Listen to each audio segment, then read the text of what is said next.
मैं आपको पीपीएस पढ़ाता हूँ, बट मुझे पीपीएस से भी ज़्यादा मार्क्स मैकेनिक्स में थे। सो इंजीनियरिंग मैकेनिक्स बहुत इजी है, और ये तो पहले दिमाग से निकाल दो कि वो हार्ड है, सिर्फ न्यूमेरिकल्स की वजह से उसका नाम खराब हुआ है। So you should focus on the numericals. अगर न्यूमेरिकल्स पर फोकस नहीं करोगे, मग संपला विषय।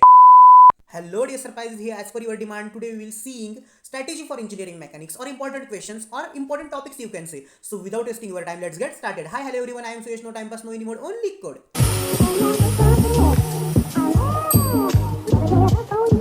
ऑल राइट, सो आपको पता है कि मैंने एक बार कमिटमेंट कर दी तो कर दी। सो ये भी हमारा लास्ट सब्जेक्ट है। इंपॉर्टेंट क्वेश्चन सीरीज की भी मैंने कमिटमेंट कंप्लीट कर दी है। आपको बताया था मैं एक बार सीरीज कौन सी भी स्टार्ट की तो उसे पार्शियल नहीं रखता, पूरा कंप्लीट ही कर देता हूँ। और पीपीएस का भी इंपॉर्टेंट क्वेश्चन मैंने पहले ही डाला है, सबसे पहले तो पीपीएस का ही डाला था। एक बार प्लेलिस्ट चेक करो यार। आप आई डोंट नो क्यों मैसेज कर रहे हो, कमेंट कर रहे हो पीपीएस का डालो, पीपीएस इंपॉर्टेंट क्वेश्चन। भाई सबसे पहले पीपीएस का ही डाला है, प्लेलिस्ट में एक बार चेक करो ना। आईएमपी क्वेश्चन सीरीज के प्लेलिस्ट में देखो, पीपीएस का तो इनसेम के लिए इंपॉर्टेंट क्वेश्चन भी मैंने डाला है। थोड़ा सा देखो यार, चेक करो यार, ऐसा क्यों करते हो, आई डोंट नो। सो हम मैकेनिक्स का देखते हैं, अब हमारा लास्ट है ये। सो मैकेनिक्स में स्ट्रैटेजी क्या है, मैकेनिक्स की क्या होनी चाहिए हमारी। तो मैं तो आपको बोलूंगा mechanics means numericals and numericals means mechanics. Numericals are heart of the mechanics and B double as well. So B double में थोड़ा बहुत थ्योरी भी आ जाती है, सो बी डबल का ज़्यादा प्रॉब्लम नहीं है, लेकिन मैकेनिक्स का बहुत प्रॉब्लम भी नहीं है। आई डोंट नो आप क्यों डरते हो मैकेनिक्स में। आपको बताऊंगा कि मैं आपको कैसा डील करना है मैकेनिक्स आगे आगे। सिर्फ डरो मत, रिलैक्स रहो, एकदम चिल करो। Approx 80 to 90% numericals and 10 to 20% theory है मैकेनिक्स में।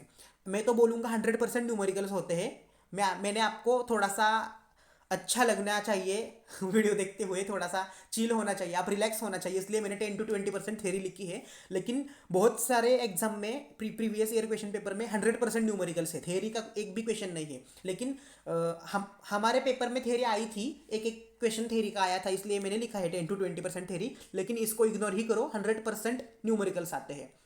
नेक्स्ट है approx 50 to 60 marks for numericals, means इसका ही मार्क्स के फॉर्म में लिखा है। देखो 60 भी नहीं, 65 मार्क्स के लिए न्यूमेरिकल्स आता है, एंड 5 मार्क्स के लिए ही थेरी हो सकती है, और 10 मार्क्स के लिए थेरी हो सकती है। लेकिन इसका भी ऐसा एज्यूम करो कि 70 मार्क्स के लिए न्यूमेरिकल्स है। ओके, नेक्स्ट है हमारा न्यूमेरिकल्स। फर्स्ट प्रायोरिटी आपको देनी ही है, फर्स्ट नहीं, first and last, second third fourth सभी प्रायोरिटी न्यूमेरिकल्स को ही देनी है आपको। और किसी को भी थेरी नहीं की तो भी चलेगी, लेकिन न्यूमेरिकल्स करने हैं। देखेंगे हम, थेरी ऑप्शनल है आपको, लेकिन करो थेरी। क्यों थेरी आपको करनी चाहिए, ये आपको मैं क्वेश्चंस बताते बताते वो बताऊंगा कि क्यों आपको थेरी इंपॉर्टेंट है और करनी चाहिए न्यूमेरिकल्स को प्रायोरिटी देने के बावजूद भी।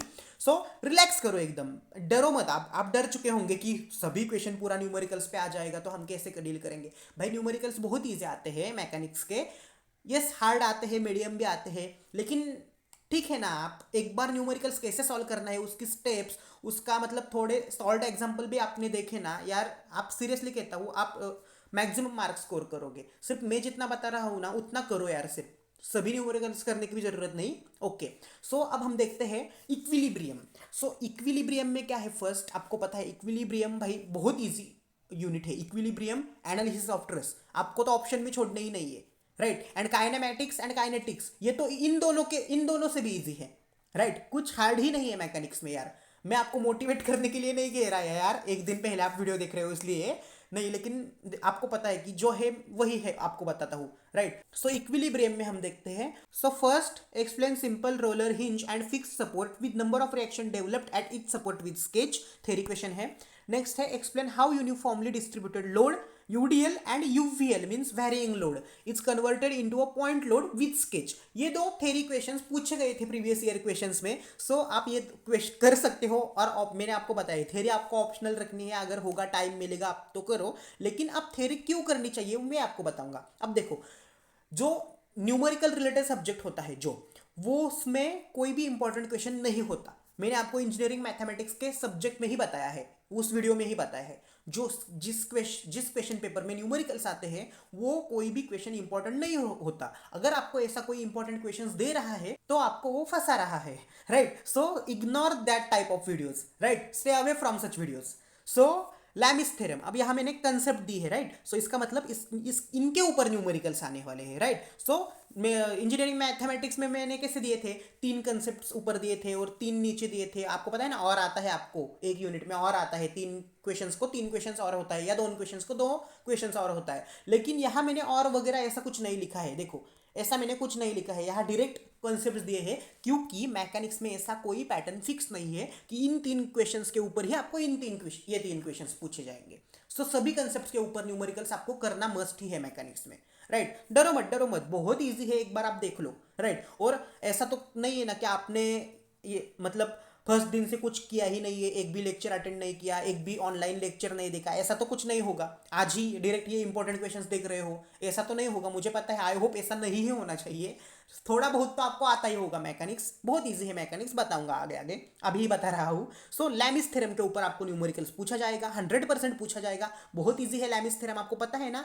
Okay, so reaction of beams, उसके बाद space four for concurrent force system and space four for parallel force system, इनके ऊपर आपको न्यूमेरिकल्स आएंगे 100% श्योर, गारंटेड आपको इनके ऊपर न्यूमेरिकल्स आएंगे। सो इनके ऊपर के न्यूमेरिकल्स एक बार बुक ओपन करनी है और सारे न्यूमेरिकल्स देख लेना है, और उन सारे न्यूमेरिकल्स में से हर एक कंसेप्ट के ऊपर का न्यूमेरिकल एक आपको सिर्फ रिवीजन करने के बाद सॉल्व करना है। अगर आपको वो सॉल्व करने आया, ऑल राइट, ये यूनिट खत्म, दूसरे यूनिट पे चला जाओ, मतलब कंसेप्ट पे चले जाओ, राइट। लेकिन ऐसा आपको खुद से सॉल्व करने एक बार देखना है, बहुत इजी है। सो थ्योरी मैंने ऑप्शनल बोली, लेकिन बोली करने के लिए, क्यों बोली कि आपको पहले क्या करना है, लैमिस थ्योरम के ऊपर न्यूमेरिकल पूछे जाएंगे आपको, तो पहले आपको फर्स्ट आंसर में फर्स्ट लाइन लिखनी है, what is Lami's theorem, Lami's theorem का स्टेटमेंट लिख दो फर्स्ट, राइट। सो स्टेटमेंट लिखने के बाद एग्जामिनर को क्या पता चलेगा, हाँ इसके थ्योरेटिकल कंसेप्ट भी क्लियर है, और ये थ्योरेटिकल कंसेप्ट क्लियर है, इसका मतलब इसका न्यूमेरिकल भी सही ही आएगा। अगर आपका न्यूमेरिकल बाय डिफॉल्ट गलती से ऐसा ना हो, लेकिन गलती से आंसर रॉन्ग आया और न्यूमेरिकल रॉन्ग सॉल्व किया है, लेकिन ऊपर के आपका स्टेटमेंट है ना लैमिस थ्योरम का, उसके ऊपर एग्जामिनर 50% मार्क्स दे देता है, मतलब 7 मार्क्स का न्यूमेरिकल से तो 3 मार्क्स दे देता है वही आपको, सिर्फ उस स्टेटमेंट को भी, मतलब दे सकता है। आप मैं नहीं, आप मुझे क्या मालूम यार एग्जामिनर कौन सा हो सकता है, आपको कौन चेक करेगा पेपर, लेकिन आई होप देगा वो 50% नहीं तो कुछ तो मार्क्स देगा यार। ऐसा तो नहीं होगा कि 0 मार्क्स दे देगा आपको, लेकिन कुछ तो मार्क्स देगा यार।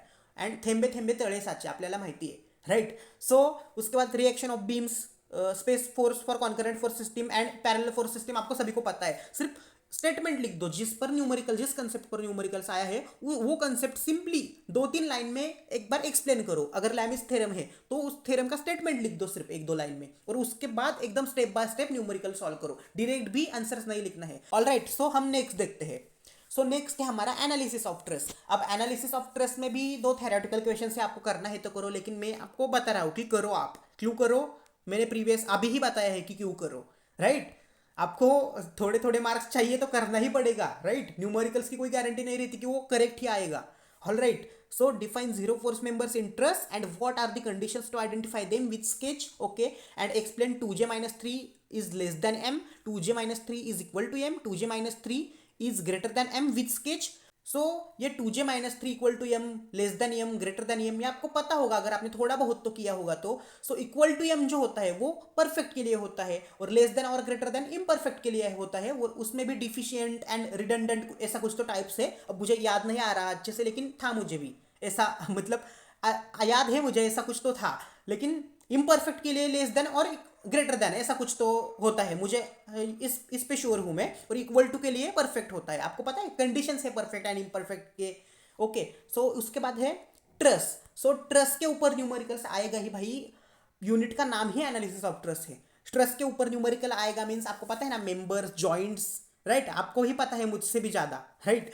सो 0 and 2 फोर्स मेंबर्स। सो आप ट्रस के ऊपर न्यूमेरिकल आएगा तो आप क्या करोगे, फर्स्ट आपको बताया मैंने, आप क्या करोगे, 1-2 लाइन ट्रस के ऊपर, व्हाट इज ट्रस, ट्रस क्या है वो लिखोगे, और उसके बाद न्यूमेरिकल स्टार्ट करोगे ऐसा लिखने का, ट्रस इज XYZ, ओके। ऐसा आपने ट्रस की डेफिनेशन लिखी, उसके बाद एक लाइन छोड़ने का, और उसके बाद नेक्स्ट लाइन में क्या लिखने का, now we will solving this question, and पूरा वो सॉल्यूशन लिखने का।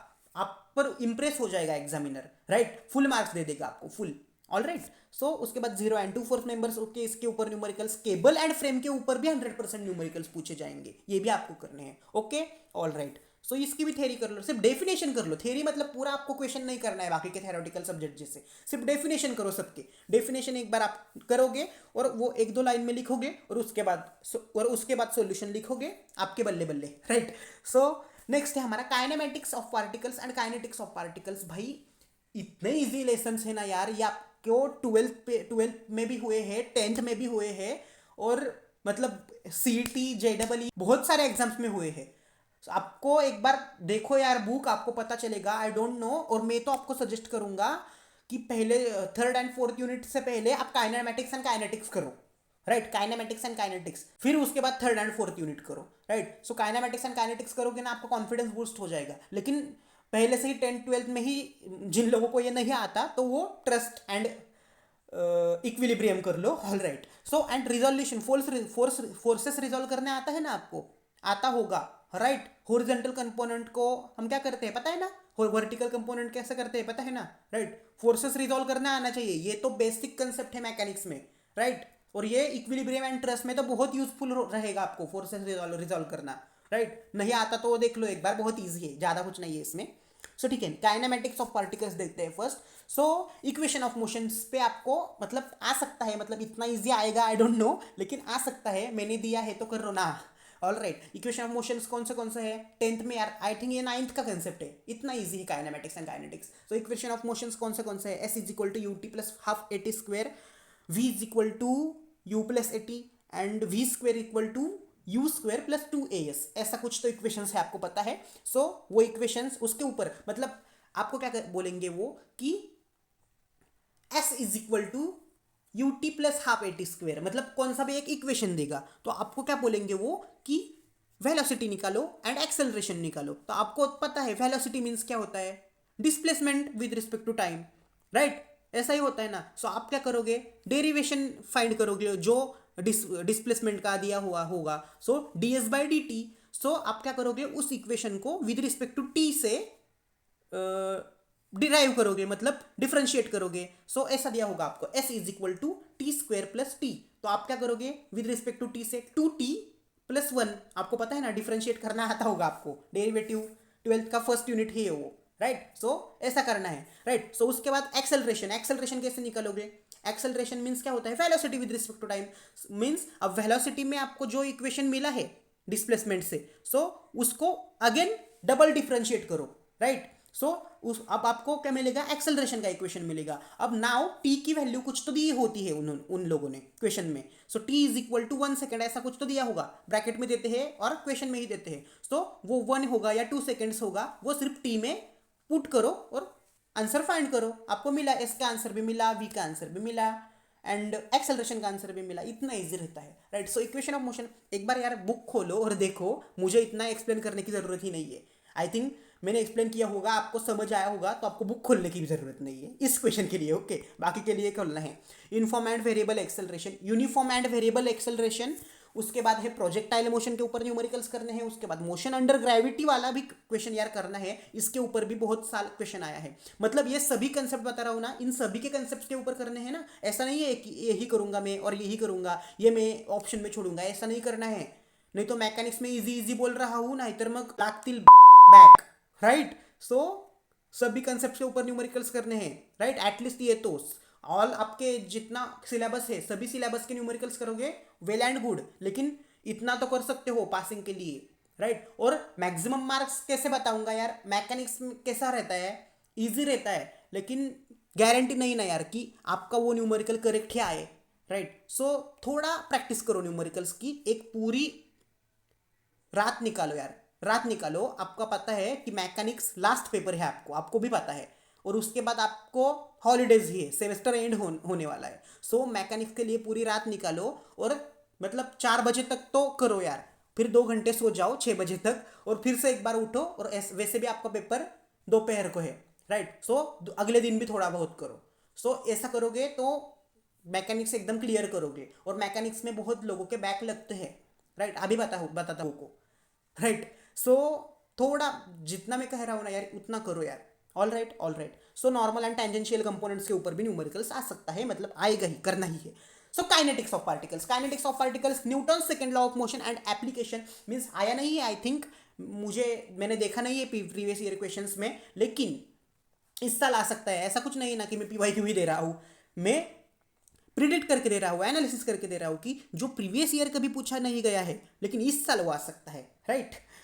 एंड देखो, फिजिक्स, केमिस्ट्री, SME, मतलब PPS, बहुत सारे सब्जेक्ट में आपको आपने देखा होगा मुझे कि मैंने ऐसे कुछ क्वेश्चंस दिए थे कि वो प्रीवियस ईयर में कभी पूछे नहीं गए थे, लेकिन इस साल वो आ सकते थे एंड आ भी गए आपके पेपर में, राइट। प्रीवियस आप वीडियोस देखो आपके प्रूफ के लिए, राइट। पूरा क्वेश्चन पेपर हमारे वीडियोस से छपा है, लेकिन मैकेनिक्स में थोड़ा सा डिफरेंट रहता है, all right. So work energy principal के ऊपर numericals. Work energy principal means क्या होता है यार, बहुत इजी है। Work energy principal means kinetic energy of, मतलब सेकंड की काइनेटिक एनर्जी माइनस करनी है फर्स्ट की काइनेटिक एनर्जी से, मतलब kinetic energy of 2 minus kinetic energy of 1।